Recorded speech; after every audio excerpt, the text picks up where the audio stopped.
to Unit 3, We the People Nationals for Sunday.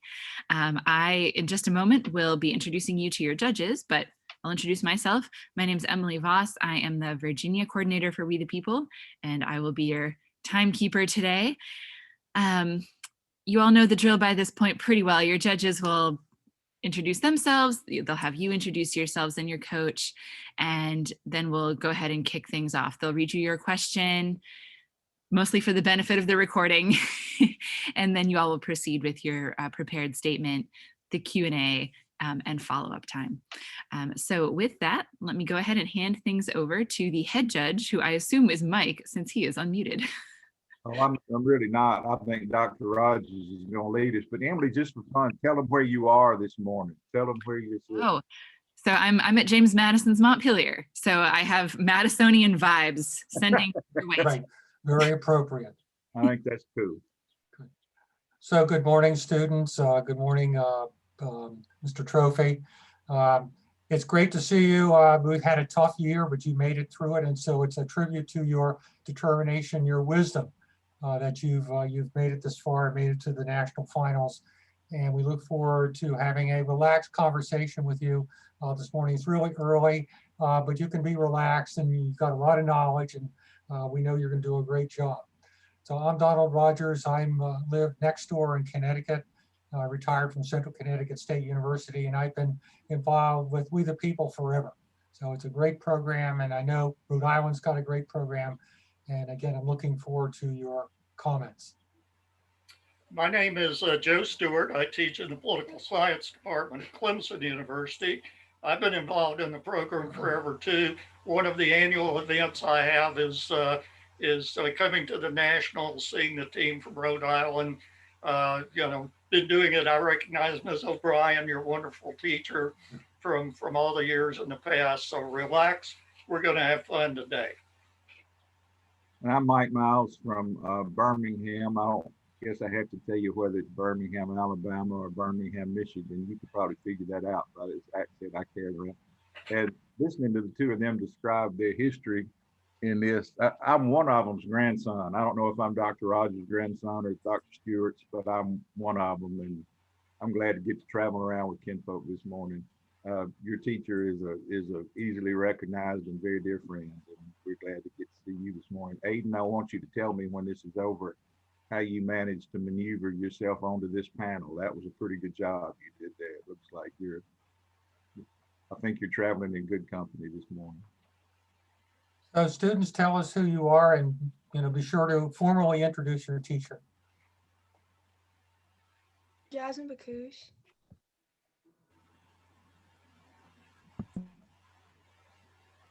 I'm Marjorie Black.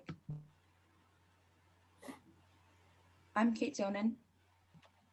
I'm Olivia Labonte, and we're all freshmen from North Smithfield High School in Rhode Island, and this is our teacher, Miss O'Brien. Very good. Okay. Good. Congratulations. And so let's get our hearing started. It's question number 2 this morning. So I'll read you the question for the recording and to remind us all what it's about. So as with yesterday, the question starts with a quotation. Quote, "There is nothing I dread so much as a division of the Republic into 2 great parties, each arranged under its leader and in opposition to each other," unquote.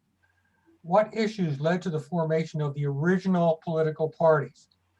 To what extent have those issues persisted in American political parties? What are the advantages and disadvantages of a unified or divided government? So please go ahead. Several issues contributed to divisions within the national government and the nation as a whole. Those divisions became the basis for the first parties. To start, there are a lot of disagreements about the power of the national government. Alexander Hamilton argued that the Constitution created a government designed to take on national problems, even if it was not enumerated. Thomas Jefferson disagreed because he believed that the Constitution's description of national powers was so vague that the government would be able to do whatever they wanted. This debate about how much power the national government should have and how much power should be reserved to the states still exists today. Last month, the White House unveiled a $2 trillion infrastructure and climate plan, setting up a giant battle over the size and the cost of government. President Biden promised to bring Republicans into the Oval Office to discuss the infrastructure measure and promise a good faith negotiation. He said that the plan had to be completed, suggesting that Democrats will be willing to try to pass it without Republican votes. Alexander Hamilton and Thomas Jefferson also had different economic visions. Hamilton, using his treasury role, recommended that Congress should pass a law establishing a national bank to strengthen the new nation's commercial economy. He believed that using a national bank was a necessary and proper method of carrying out responsibilities given to Congress by the Constitution. Jefferson, who believed in the virtue of an agrarian society of independent farmers, disagreed, saying that the necessary and proper clause should be interpreted as if it read absolutely and indispensable necessary. Today, about 74% of Republicans and Republican-leaning independents say it should be based on the Constitution's original meaning, while 23% of Democrats and Democratic-leaning independents say the same. Even though many founders, including President Washington, believed that political parties shouldn't be a permanent feature of the American system, they became one, and continue to both have a positive and a negative impact. Political parties mobilize popular voter participation and connect the national government with state governments. Also, by joining a political party, people indicate their support for a particular platform. Thus, they are an important linkage institution. Political parties act as another set of checks and balances because the opposing political party that is not in power holds the party in power accountable. They can provide stability in times of rapid political change by providing a way of ensuring that people demand a change of government, not a change of constitution. However, there are still baneful effects of the spirit of the party. To start, the long-standing dominance of the Democratic and Republican parties makes it difficult for parties to express truly alternative views. Another major issue is that American third parties, such as the Green, Libertarian, or Reform parties, tend to be expressions of discontent within the two major parties and have little chance of winning elections. Finally, if a single set of interests or particularly passionate interest gains dominant power within a party, then the party is subject to the same threat of majority tyranny that Madison and the other framers feared in small republics and formed political factions. Unified government is a situation where both Congress and the president are from the same political party. Great advantages come with a unified government. One is that even though a lot of people believe that a unified government brings tyranny in the federal government, it usually doesn't. Unlike a parliamentary form of government, a unified government is rare, and it has only happened 5 times in all of United States history. Also, just because Congress and the president are from the same party in a unified government, it doesn't mean that they agree or believe in the same policies. One of these times being Barack Obama's presidency, where he was a part of the Democratic Party, as was the majority of Congress. However, even he achieved few legislative gains in his first 2 years. Divided government, conversely, is where the executive and legislative branches are split up between two parties. With a bicameral legislature and the potential for veto, it can be very difficult to pass important legislation. For example, even though Americans may want to see policy changes occur, only around 3% of bills actually become law. This may be because of ideological differences or because neither party is willing to compromise with the other. Although political parties promote division, they've been around since 1787 and still today play a major role in democracy. Thank you very much for your presentation. Nicely laid out, very well timed. So we go back to the quotation. The quotation from John Adams said that he dreaded the division of the Republic into two great political parties. Was his dread justified?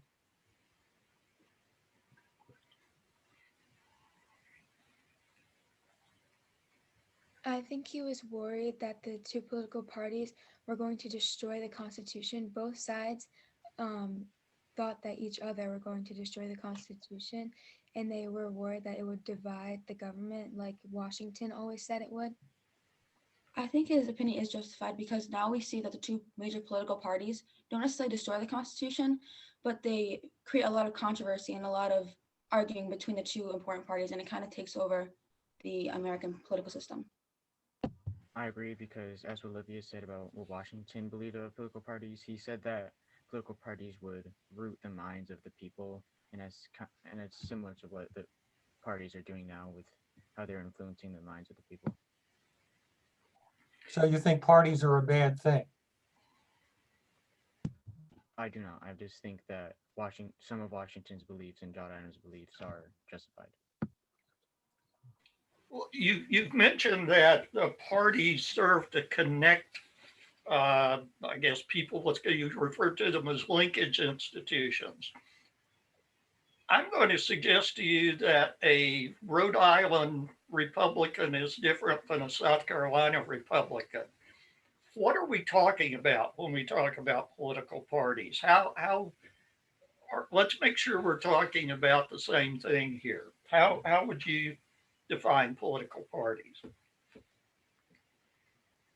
Different ideologies on certain issues, like how Republicans kind of are more conservative and want like smaller government, whereas like Democrats, they're more liberal and they are all about like the inclusion of people.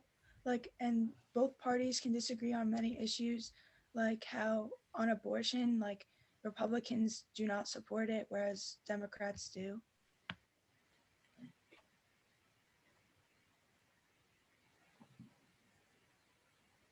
Joe, you good? Yeah, yeah. In my state, and by the way, I wish I lived in Rhode Island.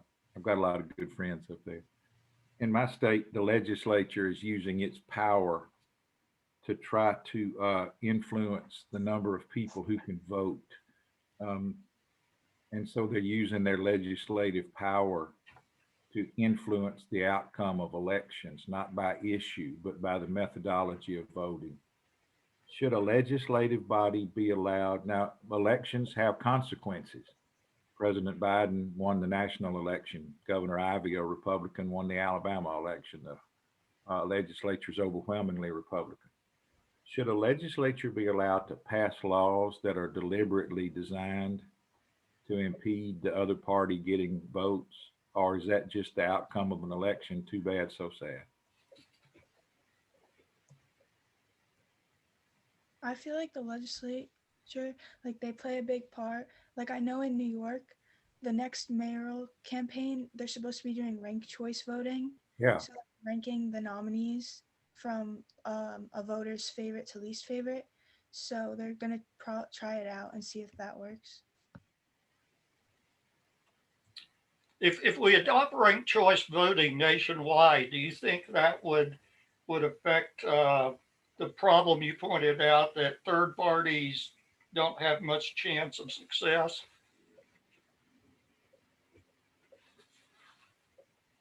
I feel like it wouldn't because there's still our system is still so dominated by a two-party system, and it still makes it so hard for third parties to get their ideas heard and supported by so many people because our whole system is filled with the views of Democratic and Republican.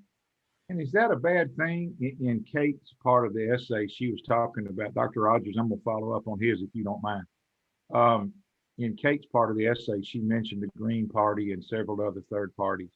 Let's just stay on the environment, and this is a generalization, but if you remember the Green Party, and you knew that either the Democrat or the Republican was gonna win, and the Democrat was at least a little more sympathetic to your environmental issues than the Republican was, why would you do that? Why would you form a third party and pull votes away from one of the two that was gonna win and make it more likely that the one that least agreed with you was going to win? Why would you form a third party in the first place? Well, third parties form because underlying ideologies form within the larger one. And that's seen in the 1824 election. 4 of the candidates were Democratic Republicans, and Andrew Jackson made his own party called the Democratic Party. And that also shows how the Democratic Party was originally a third party, and then it went up to the strong second two-party system, becoming one of the In Alabama, I think the Democratic Party is the third party in Alabama these days. Dr. Rogers, thank you. So how would you envision an ideal political party system? Would you favor multi-parties? Would you favor a parliamentary system? I would favor a multi-party system because I feel that with our two-party system, there aren't different ideas that come into the system because of those two parties that always win the presidential spots and elected spots. So if a multi-party system came into place, maybe the third parties or different parties could influence the government. I think a two-party system is really good because it gives you two choices, obviously, and you also have those two ideas, and you can lean towards which one that you have the most in common with, that you agree the most with. I agree So, with what Kate said about the different ideas in multi-party system because with the two parties, they don't fully agree on two different topics. But in a multi-party system, if there's a country issue, there could be more than one party who will help that single party solve that issue. Listen, go ahead. with our two-party system, like just because the Democrats and the Republicans are dominant, there are still factions within the political parties that can get more ideals for each different party.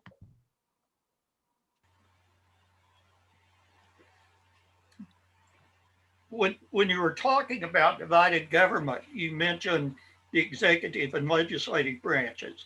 Why don't we talk about the courts when we're talking about divided government?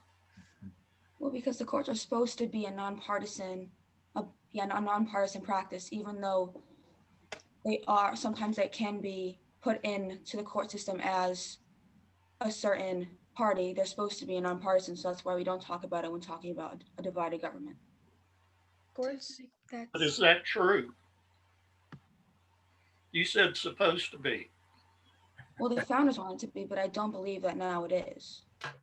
Okay, thank you. Okay, we have to stop. Thank you very much. Thank you very much for a articulate presentation.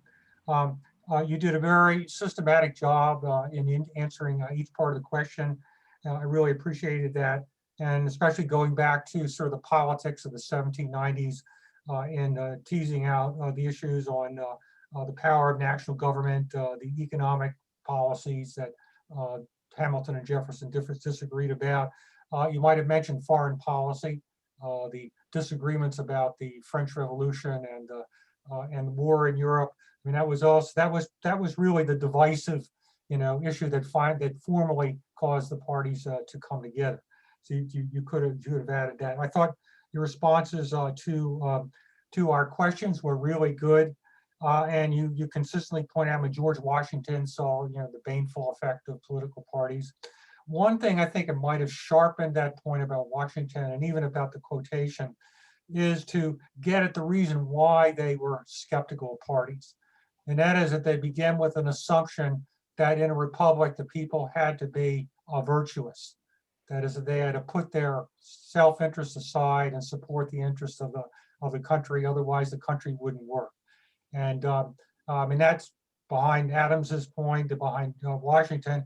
And we might argue today that that's not realistic, that people aren't necessarily virtuous, that they're very divided. And I think sort of pointing out that philosophical reason for Adams and Washington's view, I think could have sharpened your point there.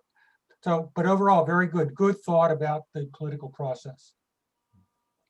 Yeah, I agree. I thought you did a very good job of addressing the question. And more importantly, I think is that you are prepared to think about this in the future as these problems continue to pop up. This what Adams talked about in this letter from which the quote is drawn is something that we'll continue to see. And let me urge you to think about when you hear all the discussion of bipartisanship in today's political discussion, are we looking at bipartisanship as an ends or a means? That is, should we try to be bipartisan simply for the sake of having bipartisanship, or are we trying to accomplish something? I also thought you were well equipped when you mentioned ranked choice voting. I mean, that one thing the Democrats and Republicans agree on, they don't want third parties. They agree they don't want competition. And so that's where we don't see differences. And they've set up the system, the first past the post, winner take all. But yet you brought in the ranked choice voting, which I think would help you address some of the issues that you brought up here. I mean, we can't always assume that there will be choices.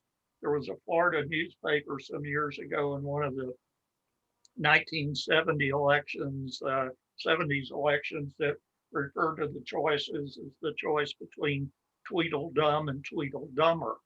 So it's not necessarily a major choice. And I also finally appreciated your mention of the 1824 election. Judge Miles would have voted in that election, but Alabama was not yet a state, I believe. But it was very relevant for him. So good job. And I enjoyed voting in that election. I vented a lot of pent-up frustration in that election. Voted several times. Several times. My campaign slogan was vote early and vote often, and it worked very well that day, I guarantee you. You had me from the word freshman. I think that there are some, Dr. Rogers and Dr. Stewart could tell you this so much more profoundly than me because of their life's work, but they can tell you that there are freshmen in their universities that would have had a hard time answering their questions this morning and dealing with the things, Joe, that we pitched at them today. One of the things that I understand there's a need for this rule, but Emily, if I could change maybe any one thing in the We the People competition is that, you know, a student can only participate one time. Can you imagine this team, Ms. O'Brien, if they could go through 3 more years of this and be a senior? It wouldn't be a contest. Y'all would finish. Y'all might even be able to run with Virginia that year. Since Emily's on camera with us, I'll say that. I mean, you know, if these 5 of you, after what you did this morning, would be so outclassing the rest of the field by that it is remarkable. You live in a state where a lot of these issues don't have to be addressed sometimes. But in my state, and I was saying to Joe, not really halfway kidding, in the state where I live, I feel sometimes like the Democratic Party is the third party because there are factions in the Republican Party in this state that are bigger, have more members in it than the Democratic Party do. Stay on this. And when you get an itch to join a third party, think about it really carefully to see whether what you're really doing is beating the one party that might be the most help to you. We cannot leave this scene this morning without paying tribute to your teacher. My soul. I had some wonderful teachers when I was in high school that I dearly loved, and I still correspond with 2 of them. Believe it or not, they're still alive. They survived even me. And I appreciate the impact on my life that they had. This young woman is having a tremendous impact on your life. Stay in touch with her. And as you get involved in political things, stay in touch with her and say, what do you think about this? What do you think about that? Because if she could bring you to what you did this morning, she can be a friend for your life the way my teachers have been for mine. This was a perfect group, Emily, for us to start off with this morning. This was delightful. And